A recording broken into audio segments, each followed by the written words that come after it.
Tonight, we honor an activist, an intellectual, a nurse, a political appointee, a student, and a medical organization. Now, the efforts of each is unique, but they are united in their dedication to building a culture of life in America. Now, all these people are, in a word, heroes, and it's a privilege for me to stand up here and share this stage with them tonight. Now, Jill Stanek, she was on my radio show some months back, and I was so blown away by her and so impressed by her. And I know that Jill never meant to be a hero.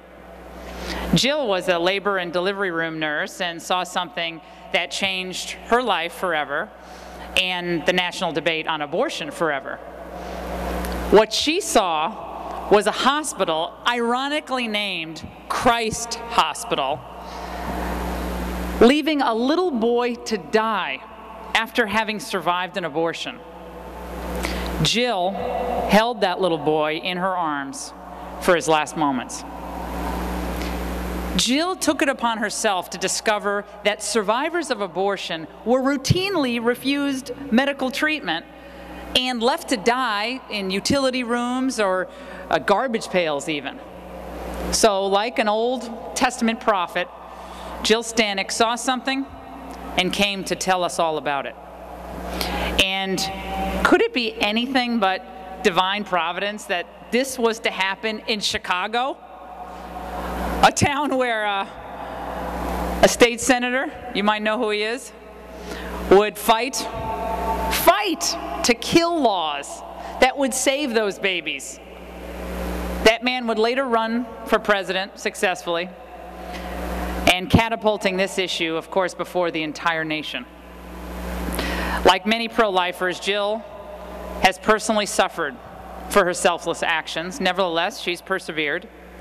She's gone on to become one of the leading voices for the protection of children both before and after birth. And I know Jill was publicly acknowledged by President George W. Bush at the signing of the Born Alive Infants Protection Act, and we are here to thank her tonight.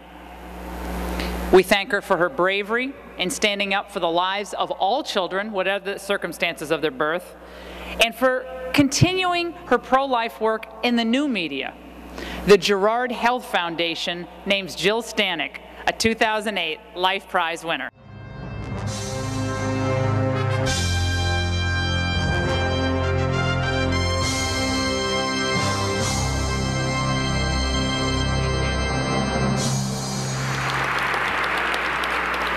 Thank you, and thanks to the Gerard Health Foundation and Ray and Marilyn Ruddy for my Life Prize. I became involved in the pro-life movement accidentally 10 years ago by holding a tiny abortion survivor with Down syndrome. In the span of 45 minutes, while this baby died, I was converted from an ambivalent to a consumed pro-lifer. Have I been attacked since? Sure, I was even fired. But whatever I've undergone is inconsequential to those for whom I fight and for whom you fight. There has been success stopping post-abortion infanticides. A law was passed on the federal level and in several states codifying that born babies are persons. That fact had become blurred due to the tentacles of abortion. That said, passing pro-life laws isn't the end game.